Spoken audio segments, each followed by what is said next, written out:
عید الفطر کی مبارکباد دیتا ہوں۔ گو یہ عید ماضی کی عیدوں سے مختلف ہے۔ یہ ہم افسردہ ہیں۔ جو کراچی کا سانحہ ہوا، PIA کا جہاز کا کریش ہوا، اس میں ہمارے بہت سے معصوم شہری اللہ کو پیارے ہوئے۔ پوری قوم کو ان کا غم ہے، بے حد تکلیف ہے، کرب میں مبتلا ہیں وہ خاندان جن کے عزیز و اقارب جہان فانی سے رخصت ہوئے۔ دعا کیجیے کہ اللہ تعالیٰ ان کی مغفرت فرمائے۔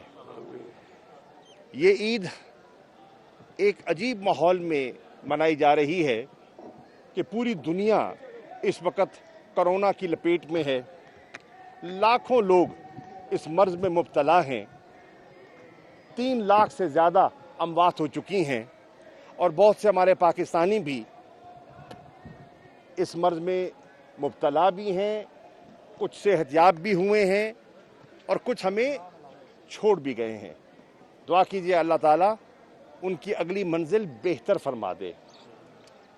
خاص طور پر میں دعا گو ہوں مقبوضہ کشمیر کے مسلمانوں کے لیے، کیونکہ میرے علم میں ہے کہ جس تکلیف سے وہ گزر رہے ہیں، اور ہندوستان کی حکومت اپنے عزائم کو سامنے رکھتے ہوئے ان پر جبر کر رہی ہے، ظلم کر رہی ہے، اور انہوں نے کرونا کی آڑ میں ظلم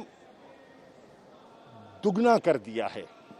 ان کے گھروں پر سرچ اینڈ کارڈن آپریشنز کی وجہ سے ان کے گھر لوٹے جا رہے ہیں، گھروں کو جلایا جا رہا ہے، اور پوری مقبوضہ کشمیر کے کشمیریوں کو جو صحبتیں کو برداشت کر رہے ہیں وہ داستانیں سنی نہیں جا سکتی۔ دعا کیجیے کہ اللہ تعالیٰ انہیں اپنی جد و جہد میں کامیابی عطا فرمائے۔ ایک سنہری موقع ہے اس خطے میں امن حاصل کرنے کا۔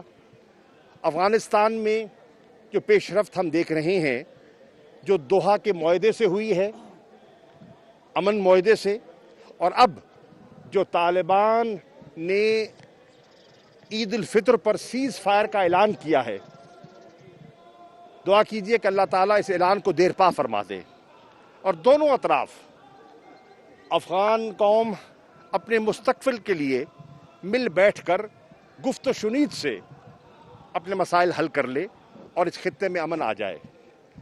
دعا کیجیے ان شہداء کے لیے جنہوں نے پاکستان کے امن کے لیے اپنی جان کا نذرانہ پیش کیا۔ دعا کیجیے ان سپاہیوں کے لیے، ان میڈیکل ڈاکٹرز کے لیے، پیرامیڈکس کے لیے جو اپنی زندگی کو رسک میں ڈال کر آپ کی اور میری حفاظت فرما رہے ہیں۔ آج بھی نشتر کے 7 ڈاکٹر اس مرض میں مبتلا ہیں۔ اللہ تعالیٰ ان کو حفظ و امان میں رکھے اور ان کی فیملیز کو ہر پریشانی سے محفوظ فرمائے۔ شکریہ۔ اچھا شاہ صاحب، بڑے عرصے بعد جو ہے ایک ساتھ عید ہو رہی ہے، بڑے عرصے بعد ایک ساتھ عید ہو رہی ہے، اس پہ کیا کہتے ہیں؟ الحمدللہ خوشی ہے۔ اچھا سر، یہ بتائیے گا جو امریکہ کو سامان کی جی بالکل، ہماری خاتون ممبر اسمبلی گجرات سے تعلق تھا، وہ نظر ہوئیں، اللہ تعالیٰ ان کو جنت نصیب فرمائے۔ ہمارے اپنا صوبائی وزیر ڈاکٹر اختر صاحب پازیٹیو ٹیسٹ ہوئے ہیں، میری کل فون پہ بات بھی ہوئی ہے، اللہ تعالیٰ ان کو صحت عطا فرمائے۔ سر یہ بتائیے گا جو پیغام لینا چاہتے ہیں سانحہ کراچی کے حوالے سے، جہاں دوسری بہت ساری قیمتیں جانیں ضائع ہوئی، اسی طرح میڈیا کے بہت بڑے نامور ڈائریکٹر علی نقوی صاحب 24 نیوز کے ڈائریکٹر۔ بالکل، نقوی صاحب کا سن کر بہت افسوس ہوا۔ ہر ایک شخصیت کا، جتنے وہاں لوگ تھے، ہمارے خالد شیردل، میں ان کے والد کو بھی اور ان کو بھی جانتا تھا جب وہ کیمبرج میں میرے ساتھ تھے، ان کے والد، ان کا سن کر بہت تکلیف ہوئی۔ ان نوجوان کیڈٹس کا جو اپنے پاسنگ آؤٹ کے بعد پہلی دفعہ گھر جا رہے تھے اور ان کے والدین ان کو ریسیو کرنے آئے ہوئے تھے، خوشیوں کے ہار لے کے آئے ہوئے تھے، لیکن انہیں خوشی नसीब ना हो सकी। अल्लाह ताला उनकी भी मग़फ़िरत फरमाए। सर इस हादसे के जो ज़िम्मेदारान हैं उनके खिलाफ कार्रवाई होनी चाहिए, क्या कहना चाहिए? कोई हिफाजती सामान फराहम किया गया है, इस हवाले से क्या कहेंगे? पाकिस्तान ने as a good will gesture America को हमारे पास जो पीपीई इक्विपमेंट की अब हमारी सलाहियत बढ़ गई है, हमारे मास्क बनाने की, सैनिटाइजर्स की हमारी अब पैदावार हमारी ज़रूरत से बढ़ गई है, तो हमने दोस्त ममालिक को, अमेरिका को वो दिए हैं और दीगर ममालिक को भी दिए हैं। हमारे पास कुछ ऐसी दवा थी जो बहुत से दोस्त ममालिक को दरकार थी, पाकिस्तान ने उन ममालिक को उनकी ख्वाहिश के मुताबिक वो दवाई भी दी है।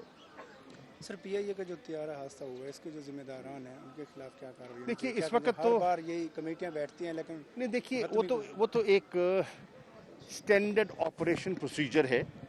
ऐसा कोई हादसा होता है तो उसके इंटरनेशनल SOPs हैं, उसके तहत इंक्वायरी लाजिम है, वो हो रही है। लेकिन जो इम्पोर्टेंट चीज़ है वो ये है कि ब्लैक बॉक्स जिससे कोई चीज़ छुप नहीं सकती वो मिल चुका है, और उस ब्लैक बॉक्स और दीगर जो अब उनके पास रिकॉर्डेड जो गुफ्तगू है मौजूद है, जो इमीडिएट रिस्पांस का जो उनका एनालिसिस था वो कर रहे हैं।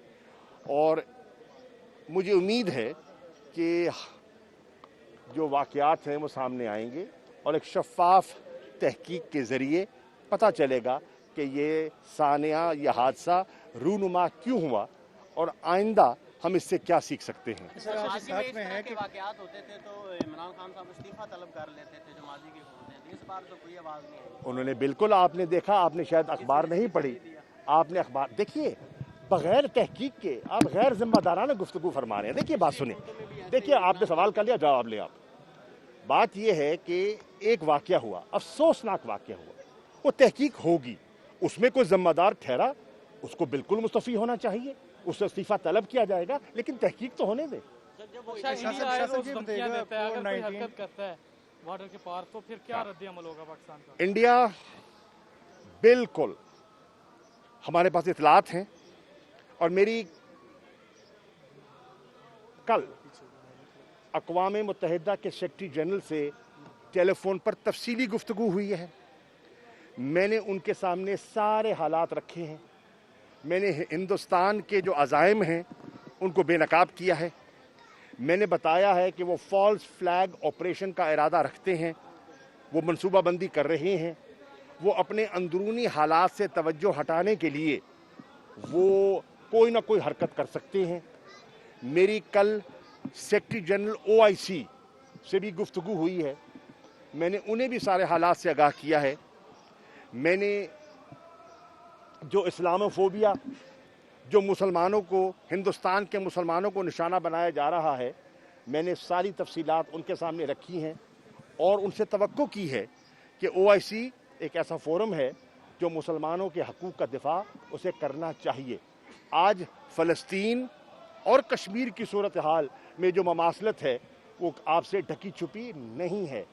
OIC एक ऐसा इदारा है जो इन दोनों इश्यूज़ को उजागर करने के लिए कायम हुआ था, तो OIC को अपना किरदार अदा करना चाहिए।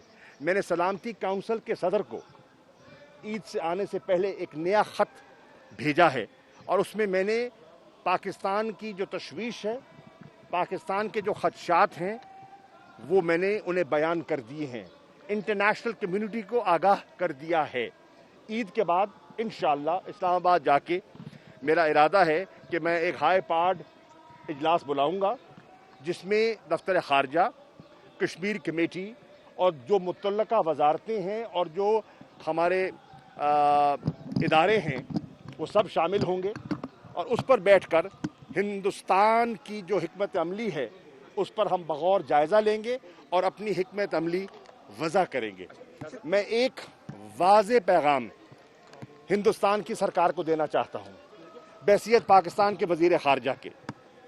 हम अमन चाहते हैं, हम समझते हैं कि आज कोरोना ने जिसने पूरी पाकिस्तान को अपनी लपेट में ले रखा है, उस कोरोना का मुकाबला करने के लिए हमें रीजनल तावन की ज़रूरत है। हमने हेल्थ मिनिस्टर्स की कॉन्फ्रेंस की मेज़बानी की है और हमने लोगों को दावत दी है कि वो उसमें शामिल हों। मेरी गुजारिश ये है कि वो इसको बंद कर दें, इसको बंद कर दें। हमने गुजारिश की है कि वो ताउन की तरफ जाए और वो इस किस्म की हरकतों की तरफ बढ़ रहे हैं। मेरा वाज़ेह पैगाम सुन लें, अगर हिंदुस्तान ने हमारे इस रिस्ट्रेंट को, हमारी इस वज़ादारी को कमज़ोरी समझा है तो उनकी गलत फहमी है। अगर उन्होंने कोई ऐसी हरकत की, पाकिस्तान की तरफ जारियत की, तो उनको मुंह तोड़ जवाब दिया जाएगा। पाकिस्तान की अफवाज और पाकिस्तान की कौम और कश्मीरी मिलकर उनका मुकाबला करने की सलाहियत रखते हैं। रमज़ान शरीफ के आखिरी अशरे में बलूचिस्तान में फोर्सेस पे 2 अटैक हुए, जिसमें हमारे काफ़ी जवान शहीद हुए। तो क्या जो वहाँ पे अटैक हुए, क्या आप समझते हैं कि उसमें कोई भारत की दखल-अंदाज़ी है? कोई शक ही नहीं है, कोई शक ही नहीं है भैया। भारत ने, हिंदुस्तान ने बलूचिस्तान को पाकिस्तान के अंदर इंतशार फैलाने के लिए इस्तेमाल करने की कोशिश की है। कुलभूषण जाधव बलूचिस्तान से गिरफ्तार हुआ। हमारे पास ऐसी इंटेलिजेंस रिपोर्ट्स हैं जो वो बलूचिस्तान के अंदर मुख्तलिफ कुव्वतों को उनकी पुष्पनाही कर रहे हैं और तखरीबकारी के लिए इस्तेमाल कर रहे हैं। चाहे हमारे खैबर पख्तूनख्वा का ट्राइबल बेल्ट हो या बलूचिस्तान का जो बॉर्डर हो जो अफगानिस्तान को लगता है, इन पर उनकी जो हरकतें हैं हमारी निगाह उससे ओझल नहीं है। और इन्हीं चीज़ों को बुनियाद बनाते हुए मैंने इंटरनेशनल कम्युनिटी को आगाह किया है। बहुत शुक्रिया। थैंक यू भाईजान, थैंक यू।